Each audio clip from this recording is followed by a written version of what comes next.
What's up, Radiant Icons, and welcome back to Dare to Be Iconic, the podcast made for icons daring to be themselves. I'm your host, Amanda Policelli, and today's episode, we are in for a treat. Joining us for our tea time session are two of my closest friends, Noelle and Dani. But before we get into our tea time sesh, I dare you to follow me on Instagram and to check out the show notes below for my journal, Break Up with the Past, Fall in Love with the Future, so that you can turn your pain into power. Now, I never thought in my life that I would have LinkedIn of all social media platforms to thank for my most iconic friendship. Noelle and Dani are some of my closest friends, and we have a special announcement that we'll be revealing in our tea time sesh. So, are you ready, Radiant Icons? This one is a good one. Your tea time sesh is starting now. Noelle and Dani, thank you guys so much for being on the Dare to Be Iconic podcast. But before we get into our tea time session, I want to ask you guys two questions to kick it off. What does iconic mean to you? And how do you dare to be iconic in your daily lives? I want to say iconic to me means just being yourself, being true to who you are, and not being afraid to show it. And yeah, I want to say too that how I dare to be iconic is just, it's like a conversation we had earlier, just loving myself more and gaining that confidence. But also, like one thing I am very proud to say that I really do enjoy about myself is my personality. Like, yes, I know I'm a little oddball, like of a human being, kind of all combined with different interests and things that I just really enjoy out of this world. But it's really just not changing for anyone and, not changing for any environments around me. Like, yes, I can adapt to different environments and on the situations that's different, but just staying true to who I am, my likes, my dislikes, and not changing that for anyone else. So I think iconic means kind of the same as Dani, like being yourself, but also being yourself in a loud way, right? Iconic is very like, you have to know they're there. Like you have to take up space, right? You can't be iconic if no one's going to see it, and not in a bad way, but like, even if you're working behind the scenes, like most of my stuff is behind the scenes. Yes. The person you're working with needs to know what you're doing, and like you're going to be able to see it, right? So I think taking up space is a big one, which is something that's talked about a lot.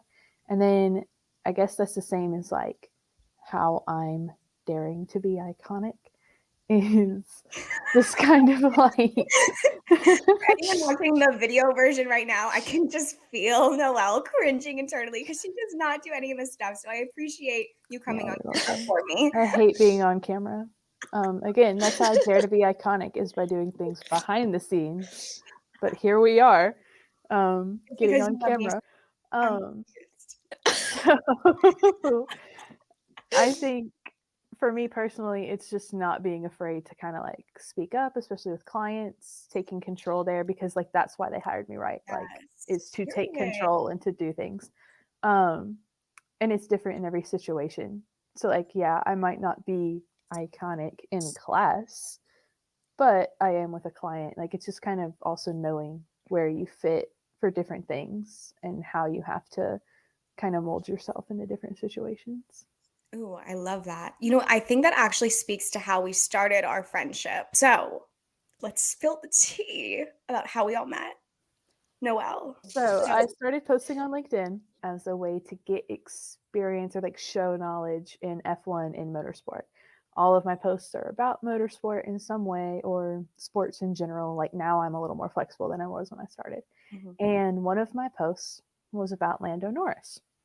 He's a frequent topic because posts about him do well. So I post about him a good bit.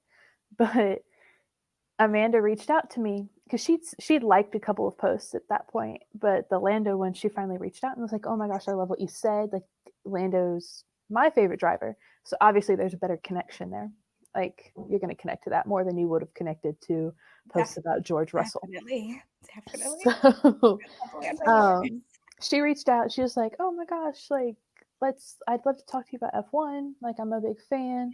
And I was like, yeah, I'll talk to anybody. Anyone who reaches out to me on LinkedIn, I pretty much always reply, unless it's one of those like ads that you can't reply to.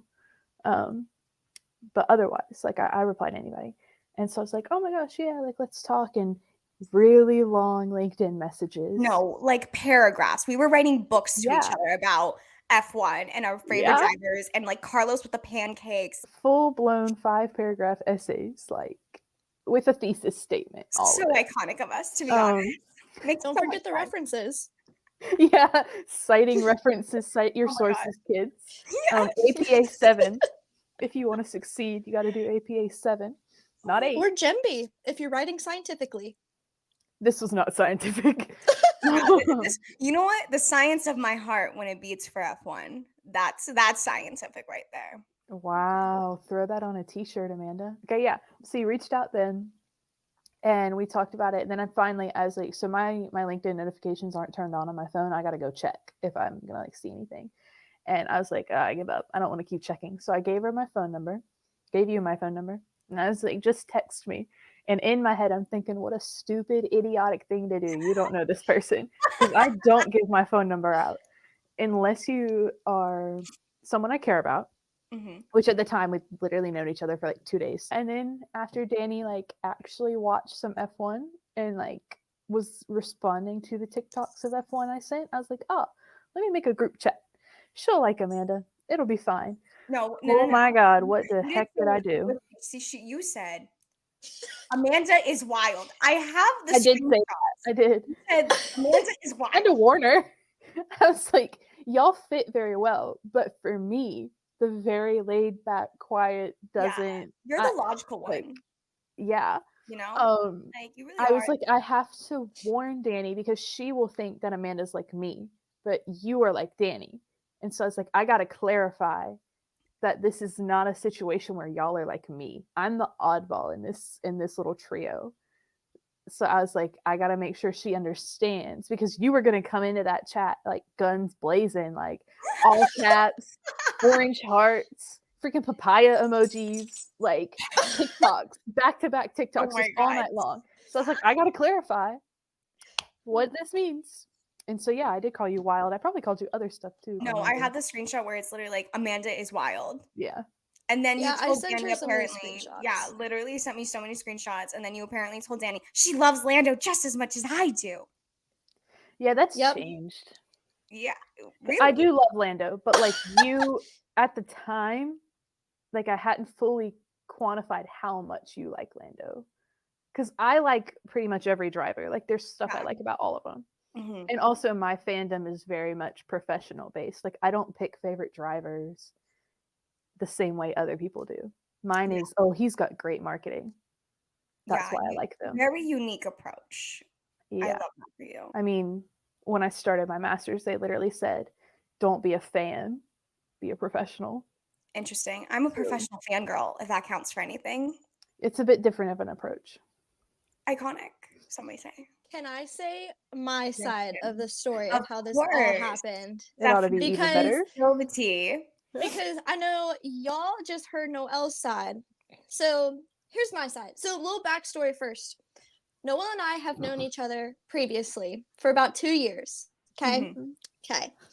We went to Coastal together. That's how we met. And so yeah, it was me and 2 of our other friends in mid-October. It was the weekend of the Coda race, and Noelle over here, she's like, all right, y'all are gonna make predictions. Like, I'm making my family do predictions. Y'all are doing predictions. All right. Do I have any idea what's going on? Absolutely not. I'm over here like, you know what? I'm going to give it my best shot. I'm looking at some of these people, also low-key judging. I'm like, why does he look angry? He looks like he got punched in the face. Like, in my little head, just blah, blah, blah, blah, as I'm going through the list of drivers, right? We do our little predictions, and then it isn't until we're actually watching like the qualifying and the actual race itself later that day. And still I'm sitting here like, I have no idea what's going on, but sure, it's interesting. I then start getting a little bit more intrigued, so I'm asking questions, albeit some of them are really dumb. But in my defense, I had no idea like what was going on with F1. You hadn't watched Drive to Survive yet, correct? No, I hadn't seen Drive to Survive. Noelle told me about it, like, oh, you should watch this on Netflix, da da da da. But I was really just asking Noelle questions about it. And then she showed me some of the TikToks the whole like canon of how everyone really becomes a Charles fan. It's Mhm. okay. I will admit it. I cried just like slightly. You know what, Dani? That's stumbling boldly. Absolutely. I love this for you. Sure. We'll go with that. But Mhm. I realized too that there's more to these drivers than just how they look on a Yeah. screen. So I was like, oh, like they're not egotistical. Like sure they can be. Like everyone can be a little egotistical.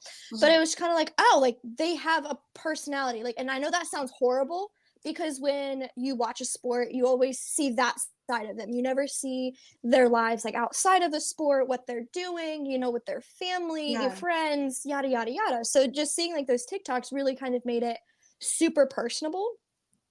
And for me, what I really like to see, because for those listening, watching, I'm a marine scientist. I love scuba diving, anything marine life, anything to do with animals. And what really got me, and why, one of the reasons why I'm such a big Charles fan is because he does scuba diving. And Mhm. so that really like impacted me. And I was like, oh, like he does things that I like, even though he's Yeah. a high performance athlete. So that's what really made that personal connection for me.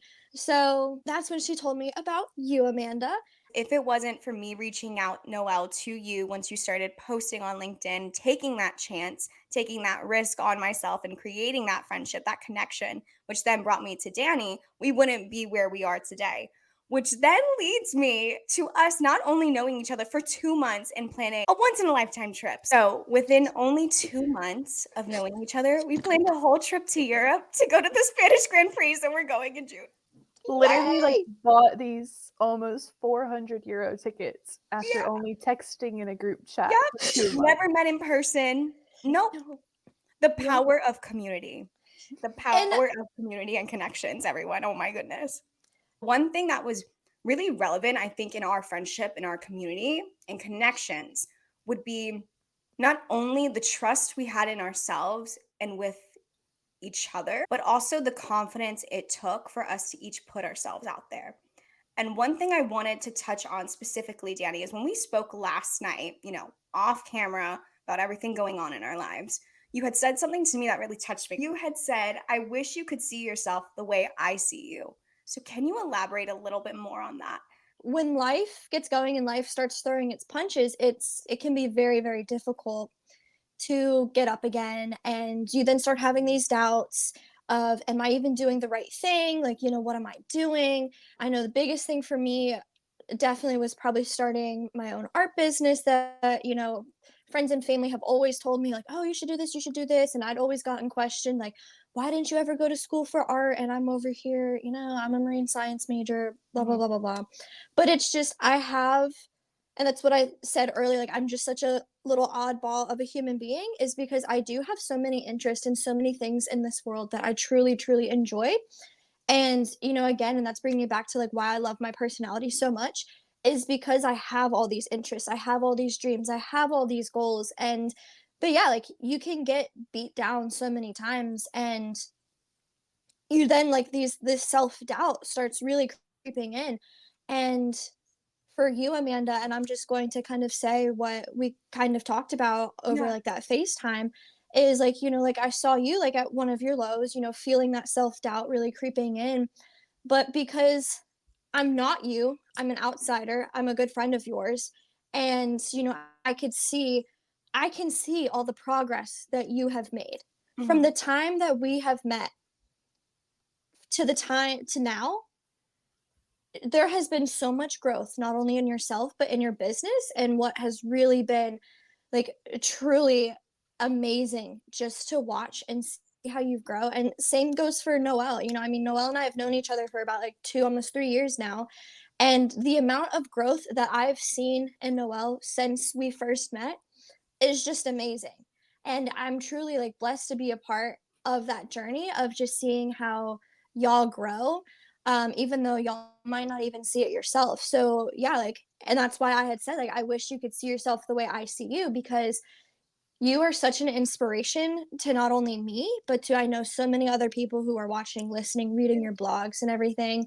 I know like people feel the same way about myself, but I know it's harder for me to Mhm. see it, because when I look at myself in the mirror, I see all the flaws, I see all the insecurities, I see everything, like all the cracks, everything that needs to be fixed that isn't perfect. We all And are, though. It's easier for us to say things and give advice to others, being like, "You're doing so good, like, don't you see?" Like, it's easy for us to see Mhm. it in other people than in ourselves. Always. No, That exactly. for sure, because I know I can give out great advice, but am I really going to take heed to my own advice? Mhm. Not really.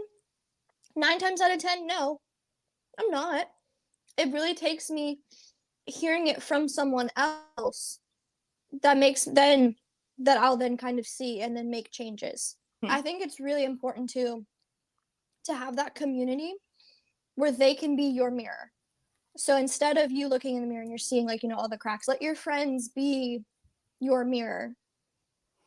Let them show you who you really are, Mhm. even though you may not be feeling it on the inside. It's them reflecting back to you on how you've impacted their lives, what they're doing to help themselves because of you, and even different insights that they have. Again, like, that's why community and just good relationships and friendships are super important, is because you need them to be your mirror, because you can't rely on yourself to be your own mirror. Mhm. Yeah, instead of it being just on the individual journey, which we all go on, it's more of also Mhm. that collective journey of all of us, like, Yeah. daring to be iconic together Mhm. and figuring out life. Yeah, I think that's the only way to really to go about it. Like, I know for sure, like, I wouldn't be where I am today without the help of my friends, and especially you 2 in this new phase of my life of embracing, like, Noelle and giving me the confidence to talk more about F1 from my perspective as a fangirl, because I always felt so insecure talking in a male dominated space, but without the encouragement of you 2, but especially you, Noelle, when we were talking that time about strategy going forth, you gave me the confidence and the courage to go forward and be authentic in who I am. Yeah, and I think too, like, we were strategizing business stuff, right? Like, we Yeah. were talking about what's next, how do you go through this, and how do you stand out? And no one is hitting that professional fangirl, is what we called it, because that's a perspective that's actually useful to someone in marketing.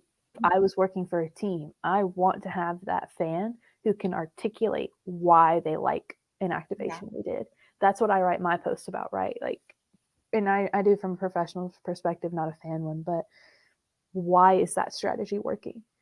Or if it's not working, where did we fail? Where did we fail you as the fan? Because sports do not exist without fans. Like, it's just not possible. Um, so that's where I was like, that's a really good place for you to stand out, that appeals to a lot of different platforms, right? Like, they're like, let's get you more on LinkedIn, let's get some more success there, which we did. Let's do something different with Instagram, right? Like, Mhm. because if you're not changing it up, it's not reflecting your life, because your life is constantly changing. Exactly. I think of just like figuring out where you're good at niche wise and embracing the things that Danny's talking about, right? Like, the creative, the different aspects of your life. Everyone's got so many different like hobbies and talents and interests that you have to apply that.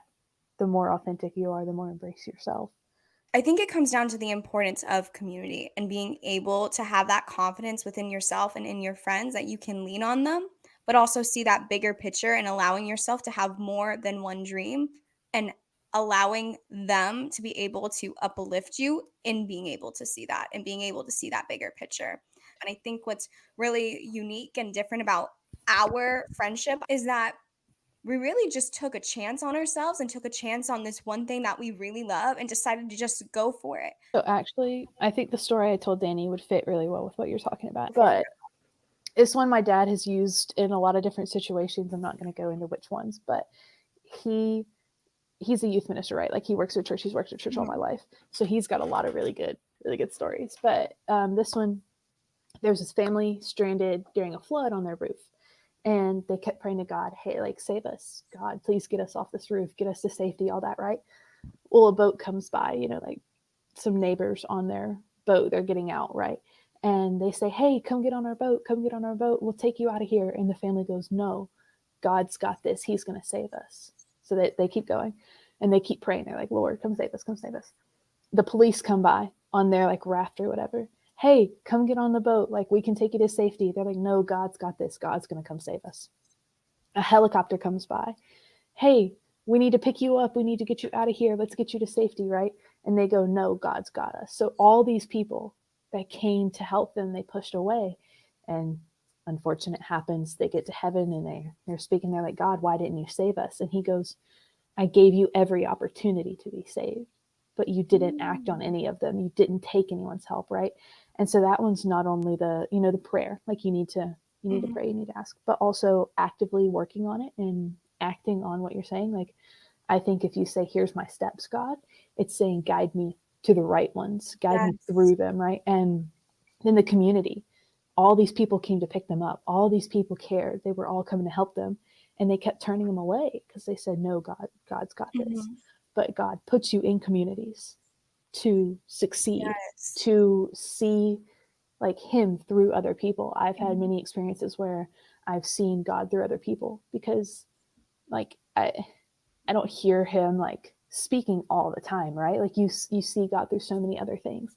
Sometimes it's through a song, sometimes it's through someone talking to you, but I've also had moments where I literally feel like I've been possessed to say something, like advice to give to someone. And I'm like, I didn't think of that on my own. That was totally God speaking through me, because I never would have thought of that like as a human on my own. So I think that story is really good for like, you need your community, you need to pray, you need to actively like act on it. If there's something in front of you, he put it there, you need to go jump on it. Yeah, and that's what a lot of the things you bring up are like, exactly. you bring up all these ideas. I'm like, yeah, let's actively jump on it, but also don't jump on that boat and miss it because you didn't like calculate it the right way, right? Yeah, and there's a reason why God, or if you don't believe in God, a higher power has put that dream in your heart because it's for a higher purpose. So the last thing before we go, because I know we have to wrap up, but it's been lovely spilling all the tea with you all, and I know we'll have many more tea sessions to come, especially with Spain. I'm so excited. But for anyone watching the video recording, you can definitely see all the beautiful differences in our personalities, but that is what makes us gel so beautifully and iconically together. But before we go, I would like to ask Dani and Noelle, what are some iconic insights from our that you want to leave with the Radiant Icons in their Daring to Be Iconic journey? I'd definitely say, like I had mentioned earlier, let your community be your mirror. Let them guide you. Don't be afraid to step out of your comfort zone individually for yourself, but also reaching out to people, making new friends, meeting new people. And it's not always going to work out. Don't be hard on yourself when it doesn't work out. I've talked to so many F1 fans and it never works the way this did. So definitely don't be afraid to reach out to people, to talk to people, to put yourself out there. Even if you're like me and you like being behind the scenes, do something and whatever you're comfortable with, and don't be afraid to talk to new people and make new friends, and just be laid back. Let it go how it's going to naturally develop. Don't force it. Just see how it goes and let it happen. Just to add on to that, I do want to say, don't ever change who you are for anyone, anything, or any situation. Just be authentically you and stay true to who you are. And that is our tea time session for today, Radiant Icons. Before you go, I dare you to follow me on Instagram. It is linked in the show notes below. So make sure to connect with me there so you can see all the behind the scenes preparation for the once in a lifetime trip of going to the Spanish Grand Prix. Like, I'm literally so excited, you guys. I'm physically deceased, to be honest with you. All right, Radiant Icons, I will see you next time. And remember, dare to be iconic. Bye.